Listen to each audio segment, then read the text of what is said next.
Hi, ಎಲ್ಲರಿಗೂ ಬೆಳಗಿನ ಶುಭೋದಯ. ಹೇಗಿದ್ದೀರಾ? ನಾನು ಚೆನ್ನಾಗಿದ್ದೀನಿ. ನೀವೆಲ್ಲ ಚೆನ್ನಾಗಿದ್ದೀರಾ ಅಂತ ತಿಳಿದಿದ್ದೀನಿ. ನೋಡಿ, ನಾನು ಸಬ್ಬಸಿಗೆ ಸೊಪ್ಪು ತೊಗೊಂಡಿದ್ದೀನಿ. ಮುಂಚೆನೇ ಇಟ್ಕೊಂಡು ಕ್ಲೀನಾಗಿ 2-3 ಟೈಮ್ ತೊಳ್ಕೊಂಡು ಹೆಚ್ಕೊಂಡಿದ್ದೀನಿ.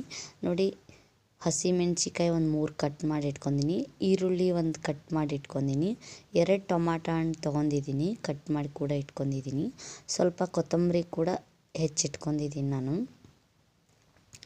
ತರಕಾರಿ ಆಗಲಿ ಸೊಪ್ಪಾಗಲಿ ಕ್ಲೀನಾಗಿ 1-2 ಟೈಮ್ ತೊಳ್ಕೊಂಡು ಅಡುಗೆಗೆ ಯೂಸ್ ಮಾಡಿ.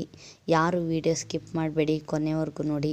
ನೋಡಿದ ಮೇಲೆ ಒಂದು ಲೈಕ್ ಕೊಡಿ. ಯಾರೆಲ್ಲ ನನ್ನ ಚಾನಲ್ ಸಬ್ಸ್ಕ್ರೈಬ್ ಆಗಿಲ್ಲ, ಸಬ್ಸ್ಕ್ರೈಬ್ ಆಗಿ ನೋಡಿ. ನೋಡಿ, ನಾನು ಹೆಸರು ಕಾಳು ಈ ಥರ ಬೇಯಿಸ್ಕೊಂಡಿದ್ದೀನಿ. ಕಾಳು 3 ವಿಷಲ್ ಕೂಗಿಸ್ಕೊಂಡಿದ್ದೀನಿ. ನೋಡಿ, ತುಂಬ ಸ್ಮೂತಾಗೇನು ಬೇಯಿಸಿಲ್ಲ, ಈ ಥರ ಬೇಯಿಸ್ಕೊಂಡಿದ್ದೀನಿ ಮೀಡಿಯಮ್ ಆಗಿ. ಒಂದು ರುಚಿಕರವಾದ ಪಲ್ಯವಂತ ಹೇಳ್ಬೋದು. ರೊಟ್ಟಿಗೆ ಚಪಾತಿಗೆ ತುಂಬ ಟೇಸ್ಟಿಯಾಗಿರುತ್ತೆ. ಬನ್ನಿ ಯಾವ ಥರ ಮಾಡೋದು ಅಂತ ನೋಡೋಣ. ನೋಡಿ, ಪಾತ್ರೆಗೆ ನಾನು 1.5 ಸ್ಪೂನ್ ಎಣ್ಣೆ ಕೂಡ ಹಾಕಿದ್ದೀನಿ. ನೋಡಿ, ಎಣ್ಣೆ ಚೆನ್ನಾಗಿ ಕಾಯ್ತಿದೆ. ಇವಾಗ ಸಾಸಿವೆ ಕೂಡ ಹಾಕಿದ್ದೀನಿ. ನೋಡಿ, ತರಕಾರಿ ಕಟ್ ಮಾಡ್ಕೊಂಡಿದ್ದೀನಲ್ವ, ಹಸಿಮೆಣ್ಸಿಕಾಯಿ ಕೂಡ ಇವಾಗ ಹಾಕಿದ್ದೀನಿ.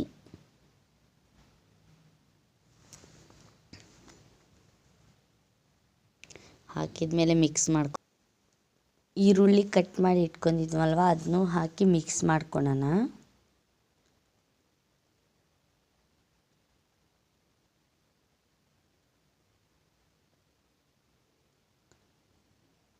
ಟೇಸ್ಟಿಗೆ ನೋಡಿ ಉಪ್ಪು ಕೂಡ ಹಾಕೋಣ. ನೀವು ನೋಡ್ಕೊಂಡು ಹಾಕ್ಕೊಳ್ಳಿ ಎಷ್ಟು ಬೇಕು ಅಂತ. ನೋಡಿ, ಒಂದು ಚಿಟಿಕೆ ಅರಿಶಿನ ಕೂಡ ಹಾಕ್ತಾಯಿದ್ದೀನಿ. ನೋಡಿ, ಟೊಮಾಟೊ ಹಣ್ಣು ಕೂಡ ಕಟ್ ಮಾಡಿ ಇಟ್ಕೊಂಡಿದ್ನಲ್ಲ, ಅದನ್ನು ಹಾಕ್ತಾಯಿದ್ದೀನಿ. ಇವಾಗ ಹಾಕಿ 1-2 ನಿಮಿಷ ಎಣ್ಣೆಯಲ್ಲಿ ಬೇಯಿಸ್ಕೊಳ್ಳಿ. ಹಸಿ ವಾಸನೆ ಹೋಗಲಿ. ಅದು ಟೊಮಾಟೊ ಹಣ್ಣು ನೀರು ಥರ ಇರುತ್ತಲ್ವ, ಹಾಗಾಗಿ.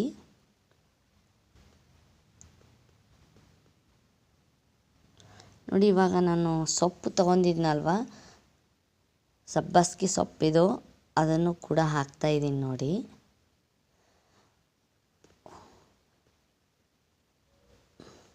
ನೋಡಿ, ನಾನು ಅಂದರೆ ಒಗ್ಗರಣೆಯಲ್ಲೇ ಹಾಕಿ ಬೇಯಿಸ್ತಾ ಇದ್ದೀನಿ, ಕಾಳಲ್ಲಿ ಹಾಕಿ ಬೇಯಿಸ್ತಾ ಇಲ್ಲ. ಒಬ್ಬೊಬ್ಬರು ಕಾಳಲ್ಲಿ ಹಾಕಿ ಬೇಯಿಸ್ಕೊತಾರೆ. ಈ ಥರ ಮಾಡಿದರೆ ತುಂಬ ಟೇಸ್ಟಿಯಾಗಿರುತ್ತೆ. ನೀವು ಒಂದ್ಸಲ ಈ ಥರ ಮಾಡಿ ನೋಡಿ. ಯಾವ ಥರ ಬಂತು ಅಂತ ಕಮೆಂಟ್ ಮಾಡಿ. ತುಂಬ ರುಚಿಯಾಗಿರುತ್ತೆ, ಅಂದರೆ ತುಂಬ ರುಚಿಯಾಗಿರುತ್ತೆ ಪಲ್ಯವು.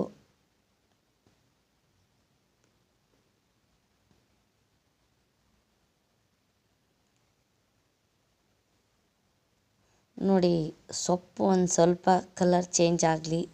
ಒಂದು 2-3 ನಿಮಿಷನಾದರೂ ಒಗ್ಗರಣೆಯಲ್ಲಿ ಅದು ಬೇಯಲಿ. ಸೊಪ್ಪು ತುಂಬ ಚೆನ್ನಾಗಾಗುತ್ತೆ.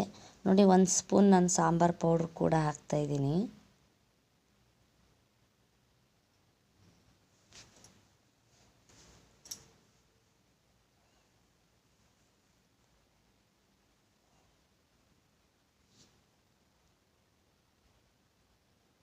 ನೋಡಿ, ಇವಾಗ ಕುಚ್ಚಳಿನ ಪೌಡ್ರು ಅಂತೀನಲ್ವ, ಅದನ್ನು ಕೂಡ 1.5 ಸ್ಪೂನ್ ಹಾಕಿದ್ದೀನಿ.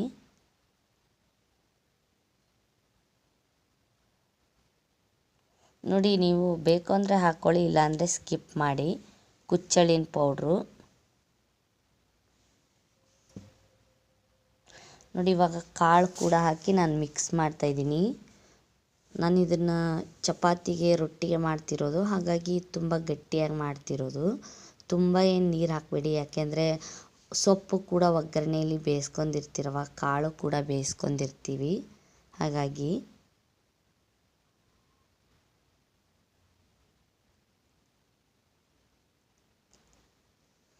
ನೋಡಿ, ಕಾಳು ಹಾಕಿದ ಮೇಲೆ ಚೆನ್ನಾಗಿ ಮಿಕ್ಸ್ ಮಾಡ್ಕೋಬೇಕು.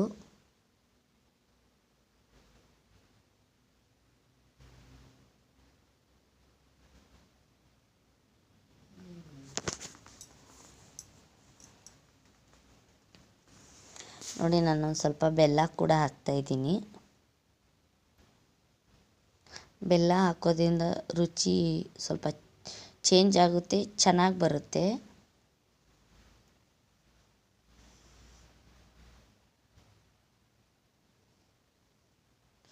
ನೋಡಿ ಇವಾಗ ಲಾಸ್ಟಲ್ಲಿ ನಾನು ಜೋಳದ ಹಿಟ್ಟು ಕೂಡ ಹಾಕಿ ಮಿಕ್ಸ್ ಮಾಡ್ತಾಯಿದ್ದೀನಿ.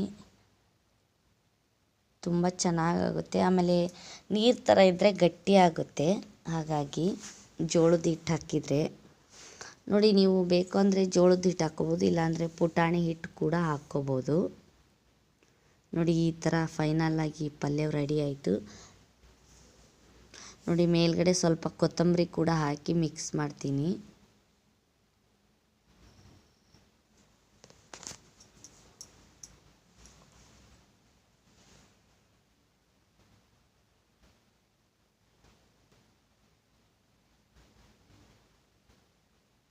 ನೋಡಿ ಯಾವ ಥರ ಬಂತು ಅಂತ ಕಮೆಂಟ್ ಮಾಡಿ. ನೀವು ಯಾವ ಥರ ಮಾಡ್ತೀರಾ ಅಂತ ಕಮೆಂಟ್ ಮಾಡಿ.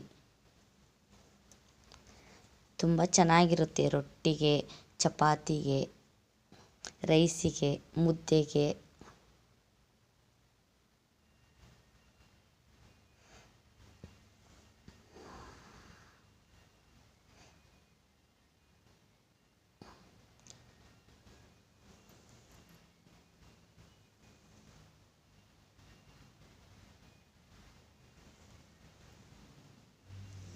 ನೋಡಿ ಒಂದು 5 ನಿಮಿಷ ಹಾಗೆ ಲೋ ಫ್ಲೇಮಲ್ಲಿಟ್ಟು ಗ್ಯಾಸು 5 ನಿಮಿಷ ಹಾಗೆ ಮುಚ್ಚಿ ಕೈ ಬಿಟ್ಬಿಡಿ.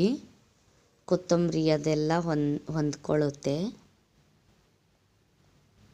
ನೋಡಿ ಎಷ್ಟು ರುಚಿಯಾದ ಪಲ್ಯವು ರೆಡಿ ಆಯಿತು. ಬಿಸಿ ಬಿಸಿ ಹೆಸರು ಕಾಳು ಪಲ್ಯವು ರೆಡಿ ಆಯಿತು. ನೀವು ಯಾವ ಥರ ಮಾಡ್ತೀರಾ ಅಂತ ಕಮೆಂಟ್ ಮಾಡಿ. ನನಗೆ ನಂದು ಯಾವ ಥರ ಬಂತು ಅಂತಲೂ ಕಮೆಂಟ್ ಮಾಡಿ. ಮಾಡಲಿಲ್ಲ ಅಂದರೆ ಈ ಥರ ಒಂದು ಸಲ ಮಾಡಿ ನೋಡಿ, ಯಾವ ಥರ ಬಂತು ಅಂತ ಕಮೆಂಟ್ ಮಾಡಿ. ನೋಡಿ ಅಮ್ಮ ಕೂಡ ಬಿಸಿ ಬಿಸಿ ರೊಟ್ಟಿ ರೆಡಿ ಮಾಡಿದ್ದಾರೆ. ಇಷ್ಟೊಂದು ರೊಟ್ಟಿ ತಟ್ಟಿದ್ದಾರೆ ಬೆಳಗ್ಗೆನೆ. ನೋಡಿ ಜೋಳದ ರೊಟ್ಟಿ ಇದು ತುಂಬ ರುಚಿಯಾಗಿರುತ್ತೆ. ಇಷ್ಟೊತ್ತು ನನ್ನ ವಿಡಿಯೋ ನೋಡಿದ್ದಕ್ಕೆ ಎಲ್ಲರಿಗೂ ಧನ್ಯವಾದ. ಈ ದಿನ ಶುಭವಾಗಲಿ ನಿಮಗೆಲ್ಲ.